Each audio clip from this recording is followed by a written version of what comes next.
सास का घूंघट। ये है देविका। देविका पढ़ी लिखी और मॉडर्न लड़की है, लेकिन उसकी शादी ऐसे परिवार में हुई है जो गांव में रहता है। भले ही ये 21वीं सदी है, लेकिन देविका के ससुराल वालों की सोच वो तो 18वीं सदी से आगे बढ़ी ही नहीं। आइए जानते हैं क्या होगा जब शहर की पढ़ी लिखी और मॉडर्न लड़की फंस जाएगी संकीर्ण मानसिकता वाले माहौल में। सागर, ये तुम्हारे गांव में सबने इतने लंबे लंबे घूंघट क्यों कर रखे हैं? और ये सब मुझे इतना घूर घूर कर क्यों देख रहे हैं? अरे यार, तुम भी घूंघट कर लो ना, इसीलिए तो देख रहे हैं सब तुम्हें। कम ऑन सागर, मैं घूंघट नहीं कर सकती।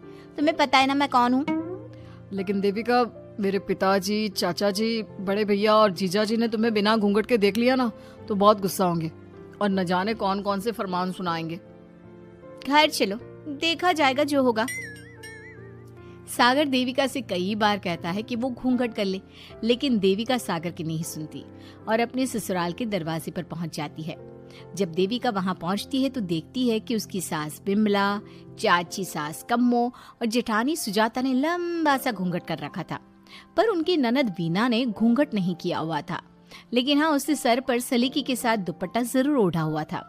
सागर अपनी पत्नी को सबसे मिलवा रहा होता है, तभी सागर के पिता जोगिंदर बोलते हैं, सागर, तूने बहू को इस घर के तौर तरीके नहीं समझा। हमारे घर की औरतें बिना घूंघट के किसी पर आए मर्द के सामने नहीं आती और तू इसे ऐसे ही ले आया। पिताजी, मैं समझा दूंगा।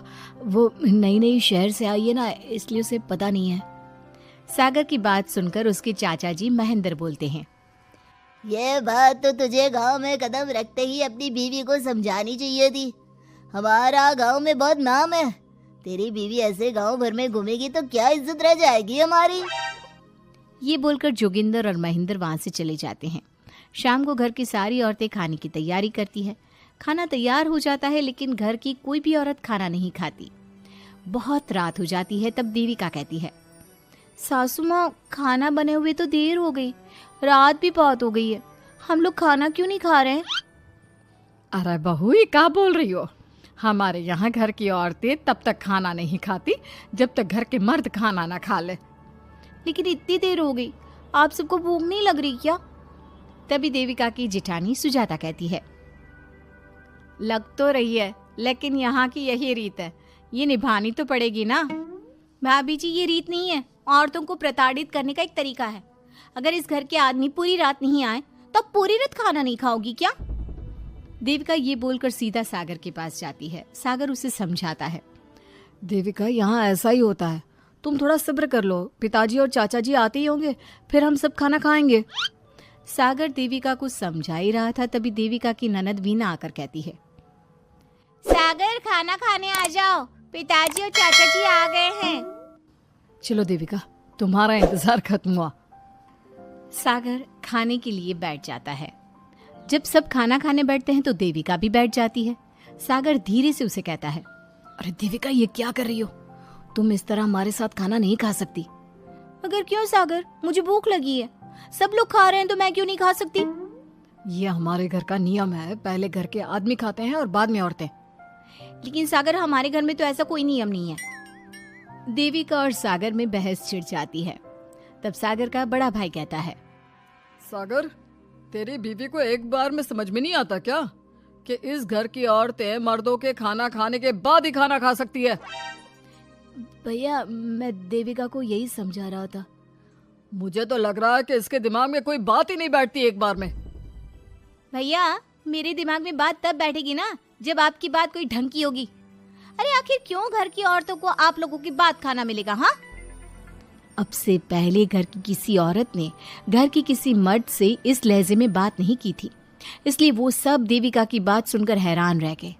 तभी सागर की जीजा और वीना के पति कल्याण जी कहते हैं, ये क्या है सागर, इस घर की दीवारों को औरतों की इतनी ऊंची आवाज सुनने की आदत नहीं है। अपनी बीवी को बोल जरा होश से काम ले और चुपचाप चली जाए। क्यों चली जाऊं मैं चुपचाप? इस घर की औरतें आपकी हर बात बर्दाश्त कर लेंगी, लेकिन मैं शहर की पढ़ी लिखी लड़की हूँ। आपके कोई भी फालतू के रीति रिवाज मैं नहीं बर्दाश्त करने वाली। इस तरह देविका ने सारे घर की औरतों के लिए मिसाल पैदा कर दी। जोगिंदर के घर में पहली बार किसी महिला ने विरोध का स्वर उठाया है, ये बात घर के किसी मर्द को बर्दाश्त नहीं हो रही है। तभी जोगिंदर कहता है, महेंद्र, मोहन, इस बेशर्म लड़की को कमरे में बंद कर दो और आज इसे कोई खाना नहीं देगा। अगर किसी ने इसे खाना दिया तो मैं उसे जिंदा नहीं छोड़ूंगा। महेंद्र और मोहन उसे कमरे में बंद कर देते हैं और उसे खाना भी नहीं देते। रात के 3 बज जाते हैं। भूख की वजह से देविका को नींद भी नहीं आती। तभी उसे कुछ महसूस होता है। ऐसा लग रहा है कोई दरवाजा खोल रहा है, लेकिन इतनी रात को कौन हो सकता है? कहीं सागर तो नहीं? देविका उम्मीद भरी नजरों से दरवाजे की तरफ देखती है, लेकिन दरवाजा खोलने वाला सागर नहीं बल्कि विमला और कम्मो है। माँ जी, चाची जी, आप दोनों? बहू, ये ले, हम तेरे लिए खाना लाए हैं, खा ले। और ये बात ना तो किसी को बताना मत कि हमने तुझे खाना दिया है, नहीं तो हमारे मर्द मार मार कर हमारा बुरा हाल कर देंगे। माँ जी, आप यहाँ इतना घुट घुट कर क्यों रहती हो? देविका, अब तू भी इस घर की बहू है, तू भी हमारी तरह रहना सीख ले। इस घर के कायदे कानून अपना ले। इस घर के मर्द तो कभी बदलने वाले हैं नहीं बहू, तो तू ही बदल ले अपने आप को। माँ जी, बदलाव अच्छे के लिए हो तो हमें बदलना चाहिए, बेकार और बेतुकी बातों का तो विरोध करना चाहिए। दोनों ने देविका को समझाने की कोशिश की, लेकिन देविका ने उल्टा उन्हें ही समझा दिया। इसी तरह एक दिन देविका किसी बात पर जोर जोर से हंस रही थी। तभी देविका की सास विमला ने उसे टोकते हुए कहा, अरे बहू, तू इतनी जोर जोर से क्यों हंस रही है? हमारे घर की औरत इतनी जोर जोर से नहीं हंसती। विमला अपनी बहू को समझा रही थी कि तभी महेंद्र बोलता है, अरे कम्मो, कौन है ये औरत जो बेशर्मों की तरह जोर जोर से हंस रही है? तभी कम्मो और देविका बाहर आ जाती हैं। जी वो मैं हंस रही थी चाचा जी, अब आप लोग हंसने पर भी पाबंदी लगाओगे क्या? तुम जैसी बदतमीज लड़कियों से मैं बात नहीं करना चाहता, लेकिन कान खोलकर सुन लो, इस घर की औरतें इतना जोर जोर से नहीं हंसती। और हाँ, तुम्हें पहले ही बता चुके हैं कि इस घर की दीवारों को औरतों की तेज आवाज सुनने की आदत नहीं है।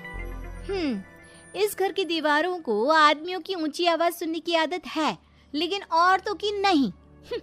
चाचा जी, आपके घर की दीवारें तो बहुत दोगली है। हर पाबंदी औरतों के लिए क्यों चाचा जी? औरतें ये नहीं कर सकती, औरतें वो नहीं कर सकती, औरतें सांस ले सकती है या उस पर भी पाबंदी है? चुप हो जाना बहू, मत बोल और घूंघट कर ले, ये तेरे चाचा ससुर है, थोड़ा तो लिहाज कर। कम्मो के समझाने पर भी देविका चुप नहीं होती। वो महेंद्र से ऐसे ऐसे सवाल पूछती है जिनका जवाब उसके पास होता ही नहीं। महेंद्र गुस्से से सागर को आवाज देता है। महेंद्र की आवाज सुनकर घर के सभी आदमी बाहर आ जाते हैं। जी चाचा जी, आपने बुलाया? अपनी मुंह जोर बीवी को यहाँ से ले जाने तो कुछ अनर्थ हो जाएगा। क्या हुआ चाचा जी? तेरी बीवी जिस तरह से मुझसे बात कर रही है, छोटे बड़े की तमीज नहीं है इसे। कम से कम 7 दिन तक ये कमरे से बाहर नहीं निकलनी चाहिए। अगर इसे मैंने कमरे से बाहर देख लिया तो किसी की खैर नहीं, समझे? पर मैंने कुछ गलत नहीं बोला। सागर, जो सच है मैंने वही कहा है। देविका, चलो मेरे साथ। लेकिन सागर, मेरी बात तो सुनो। सागर देविका को वहां से ले जाता है। इसी तरह से कई दिन बीत गए। अब देविका अपने ससुराल में हर गलत बात का विरोध करने लगी, लेकिन जितना ज्यादा वो विरोध करती, उसके ससुराल वाले उस पर उतना ही ज्यादा अत्याचार करते। अब देखना यह है कि देविका अपने ससुराल वालों के अत्याचार को यूं ही सहती रहेगी। क्या उसके ससुराल में घूंघट में औरतों का दम इसी तरह घुटता रहेगा? अगर आप इन सवालों के जवाब जानना चाहते हैं ना, तो हमें कमेंट करके जरूर बताइएगा। और हमारी स्टोरी को लाइक, शेयर और चैनल को सब्सक्राइब करना ना भूलें।